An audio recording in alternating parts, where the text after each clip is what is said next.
through mindset, branding, marketing, sales, systems, and team so they can make an amazing impact and income and positively affect their communities worldwide. Ensure that you are sharing this show, you're subscribing, and you also are leaving us a review so we can create more amazing content around those areas to help you level up to the next level and also bring amazing guest experts that can share their knowledge and expertise with you so that you can create amazing legacy. All right, Legacy Builders, welcome back to another show. I'm so excited to be back with you with another amazing conversation and guest. And today we're going to talk about building a business that serves your life. We're all about service here in this community, so I'm so excited to have my guest today, Sarah Duran, where she's an expert at teaching people how to build a business that serves their life. So I'm so excited to have Sarah on today. Sarah, welcome. Thanks so much for being here. Thanks so much for having me. It is such a pleasure. So let's start with an introduction. I usually ask my guest, Sarah, to share a few of the most meaningful moments in their journey that led them to the work that they are doing today. Oh, what a perfect question. So, meaningful moments. I started my career as a teacher, a third grade teacher, and that is definitely something that I always connect back to in all of the work that I do, thinking about my kiddos from the very beginning. After that, I worked for a variety of educational nonprofits and so got to stay connected to the K-12 education sector. I would say the transition moment in my career was when I decided to start my own business. I had gotten like the best job I had ever had and still was like, why am I not happy? Like I have checked all the boxes I set out to check for myself. And I quit. And I decided to pick up some contract work while I was figuring out what I was going to do next. And so I guess the third transition moment would be about a year later when I realized that the contract work was what I wanted to do next and started my project management company. Wow. So that pivoted you to what you're doing today. I love that you also have a background to education. I know with the work that you're probably doing, you bring a lot of that to your work and to your clients and all of that. So thanks so much for sharing that. I always love to hear people's journeys because at the end of the day, I feel like we're all a set of connected dots in our journey that usually lead us to the next phase of life and the work that we choose and the vocation that we've chosen to kind of serve the world with. So in perfect alignment, I should say, with the topic that we have today. So building a business that serves your life. So where do we start with that? What does that even mean to you, Sarah? So I primarily work with single or very small micro businesses. And so for the people that I work with, and I actually think this applies to all entrepreneurs, and like you said, very much connects to the sort of points in your life that lead you to where you are now. I think you start with the individual. So I think you start with yourself. I think that oftentimes we don't take the time to really know ourselves deep enough before we think about building our business. And for a lot of us, we almost like accidentally build a business and then get to a point where we're like, oh, I actually have to be a lot more intentional about this. And so I try to help entrepreneurs do that from the very beginning, or help them guide them through a transition point where they sort of gotten to a place where they realize they need to go back and do that. And so the three things that I have everyone start with is who you are, why you do your work, and what you want to get out of it for your work and for your life. Yeah, three important points for sure. And I find that as you were saying that, it just reminded me of how at every journey of growth or phase of stage, whether you're a solopreneur, an entrepreneur, a CEO, and you've moved along the journey as a business leader, so to speak, in your company, or the founder. I think I like that better word because we're always founding our companies, and we think that what we want to do comes from our experience or vocation or a problem we solve for ourselves or a problem we want to see solved in the world. So it may come in so many different ways. But I find that what you talked about, those three important things, are things that we always evaluate. Even when you build a company that maybe is a big company, you have a team around you, you got to stop and think like, okay, is this, serving the mission? Is it serving my life? And what do I need to do moving forward? I feel like that exercise is not something that you just do when you first start out. It's something that you do to stay intentional and on purpose at every phase and stage of your own life cycle as a human being evolving, and your company as well. So I love that you actually share those foundational pieces, or that framework with people to help them with this particular area for sure. So building a business is. Mhm. Oh, okay. I thought you were saying something, No, and I go ahead. didn't interrupt you.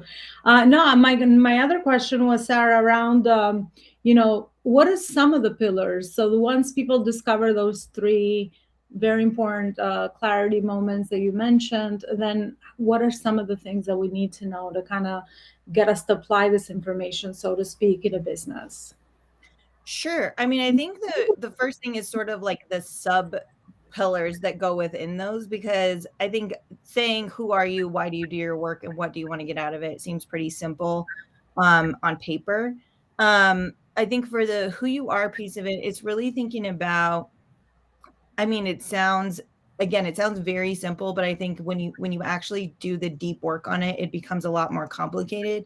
Is like, who really are you? What are your strengths? What are your challenges? What should you really be leveraging in your business? I think this goes for both single person or very small businesses, all the way up to big corporations, where you're thinking about, what am I best positioned to do? Which really drives who you should be surrounding yourself with and how you should be structuring your company and your business model.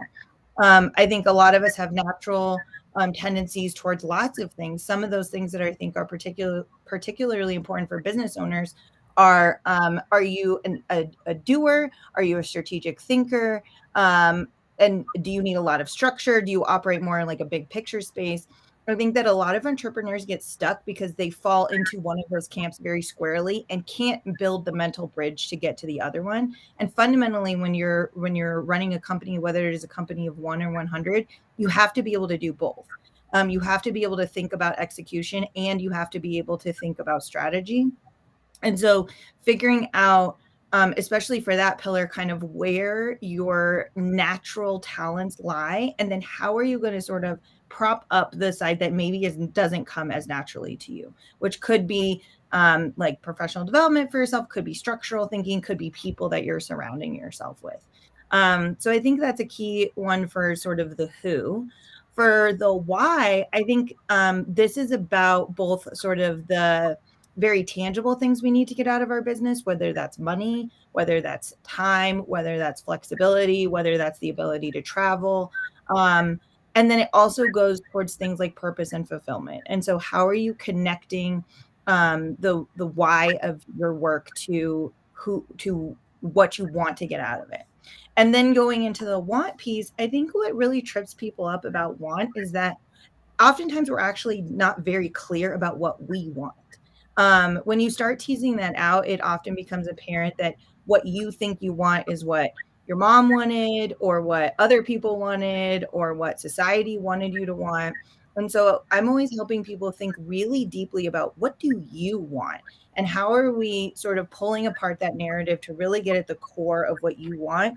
Because I think a lot of us can end up chasing um dreams that we think are our own, and then 10 years down the road we're like, oh no, I actually never wanted to be a lawyer with a corner office. I wanted to run a food bank or something else, right? And so I think getting really clear with yourself about what you want, which connects back to those other two pieces, is really, really important. Yeah, well, so good. I love that you said that besides everything else that you mentioned is the know yourself, so you know where to position yourself. I think positioning in life, business, everywhere is so important, because everything is positioning. When you know where you actually align with your gifts, with your purpose, and all the stuff that you have figured out from this clarity, then you know exactly what position to keep and who do you need around you to supplement and complement the rest of the areas that you're looking to grow, for sure. Sarah, what attracted me is our conversation before we actually started this podcast, that you also teach people how to have a boss mindset. And because I have a lot of purpose driven entrepreneurs in my audience, and I am one, and I struggle with this myself, we lead from the heart. We love what we do. We're passionate. We want to be in service. We want to give away everything. We want to, contribute. And a lot of times that doesn't always align with our profits. So we always have a gap between, well, usually we have a gap between our purpose, our callings, and then the profit side of things, which is so important as well. So, based on those things that you teach your community, where do we start? How do we develop this boss mindset and this self-esteem and self-confidence that what we do, our gift, might feel natural to us, but it's in need, and we can actually charge for the value that we provide to someone else that is in need of that service. So how do we kind of, what are some of the pillars that you teach around this? I'm curious. I think it would be very helpful. So it really, like, the foundation of all of that is like who, why, want, right? So if you haven't done that work first, you fundamentally can't build something that can give you both like the purpose and the profit side of your business. And so I think making sure that you're clear in this moment, because I think the other thing you said in the beginning is like we all change, right? So who I am and what I want in this moment may not be true 5 years from now. And so making sure that you're continuously revisiting that for yourself is really, really important. Once you have that foundation, I think there are a couple of mindset shifts that we have to be aware of when we're thinking about being a boss in our business. Again, whether you are a business of one or a business of 100, I think when you're a business of 100, it's like a little bit easier to see yourself as a boss. The smaller the company is, I think the harder that sort of mindset shift is for people. Um, but I think that, especially when you're talking about purpose, I think giving ourselves permission to understand that the more we professionalize ourselves, the more we get very, very clear on who we serve and the problems we solve for them and charge accordingly, the better able we are to serve our community. And so it goes back to sort of those foundational aspects of yourself, is like, if you are not taking care of yourself, if you are not getting what you want and need from the work that you do, you are not able to serve your community in the same way that you are, if your cup is full. And so I think a lot of us who are purpose driven entrepreneurs end up, like you said, having that very like purpose and service facing mentality, which is amazing.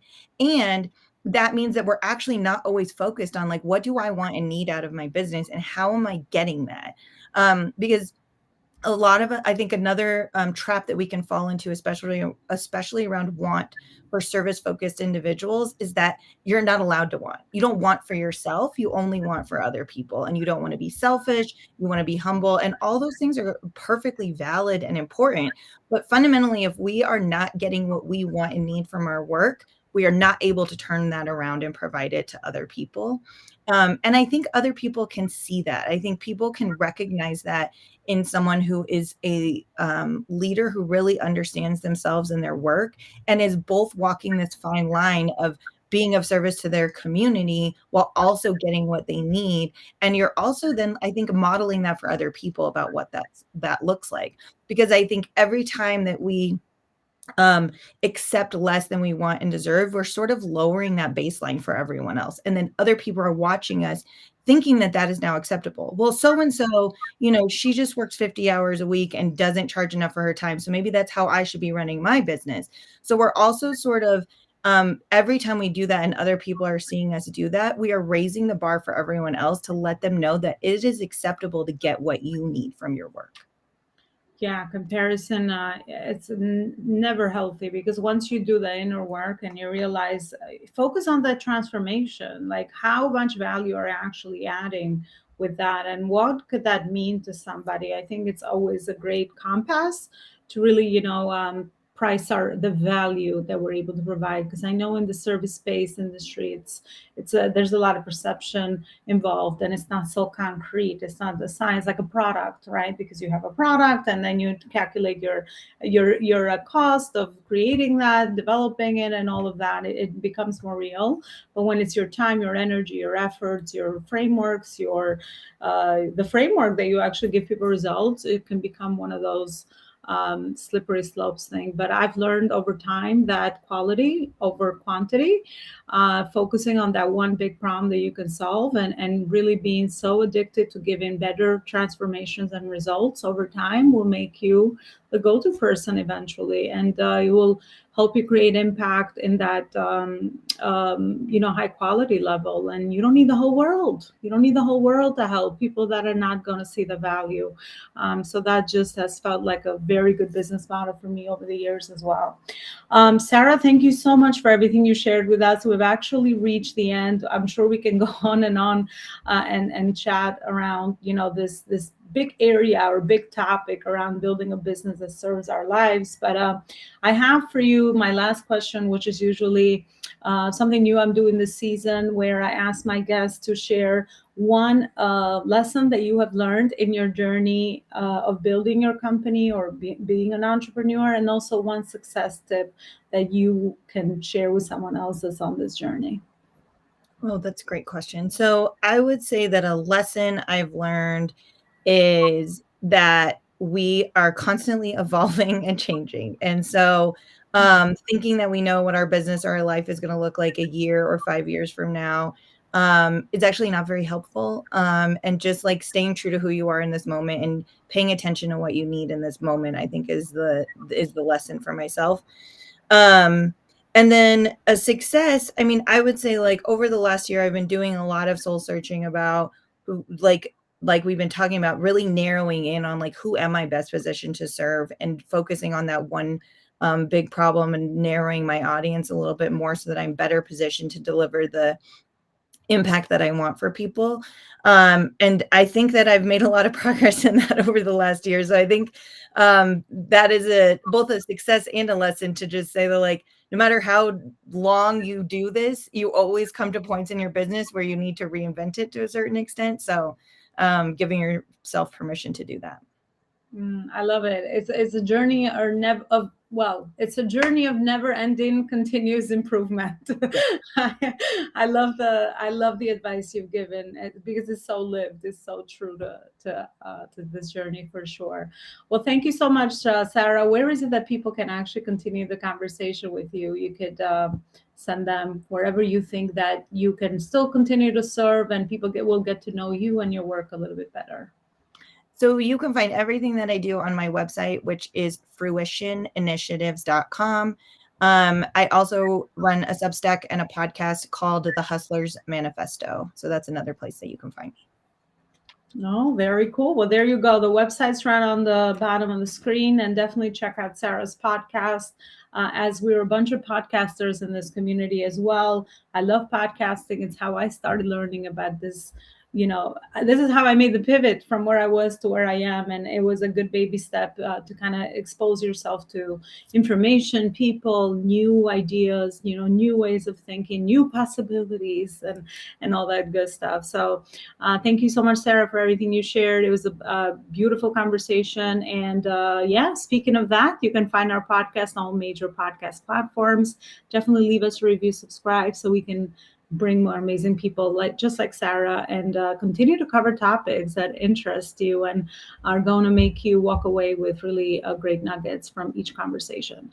Thank you so much, and have a beautiful rest of your day. Bye, everybody. I want to share with you the 4 books that would change your life personally and professionally.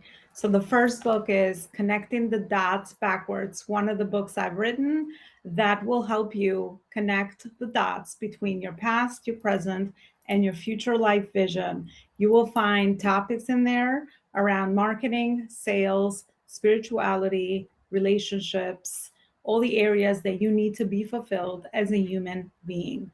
The second book that I've written, which is a journal, accompanies the Connecting with the Dots book. And this journal will help you apply the information that you learn in the book into a journal. It has self-guided questions that you can go through and into to get the clarity that you need to discover your values, your vision, and your mission. This is a journal attaching the book as well. And then Purpose Driven Entrepreneurship is my latest book where I have included my legacy framework in building legacy businesses, everything from mindset, branding, marketing, sales, systems, and team. And I have connected all the dots between all those areas so that you have the fundamentals that you need to build a truly legacy empire. And then my latest creation is the Focus on Purpose Planner for increased productivity and efficiency, where I have included a framework around your productivity where you can plan ahead, work on purpose, and leave amazing impact on the planet with your work. You can find any of my books on the website below, elonaloparicoaching.com books, and definitely grab your copy. Let me know, leave me a review on Amazon, and let me know how this book has impacted you and changed